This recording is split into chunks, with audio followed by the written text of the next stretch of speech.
Per una volta sembrano tutti d'accordo, la maggioranza e l'opposizione. Il principio di incendio dell'altra sera su una delle travi del Ponte degli Alpini ha preoccupato, anche se tutto lascia pensare si tratti di un caso fortuito. Soprattutto nei weekend il ponte all'aperto diventa un luogo di ritrovo, di brindisi affollatissimo e qualche eccesso. Così scatta l'idea di proibire il fumo e il bere.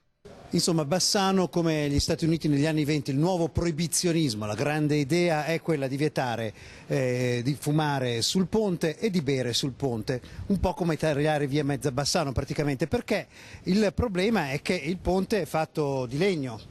Non è esattamente facile dare fuoco a questo tipo di travi, però evidentemente c'è qualcuno che ci riesce. Certo, le proibizioni si possono anche mettere, per esempio sul Ponte Vecchio non si può passare in bici, ma quanti la rispettano questa disposizione? Ben pochi, e lo diciamo a ragion veduta e per quotidiana esperienza.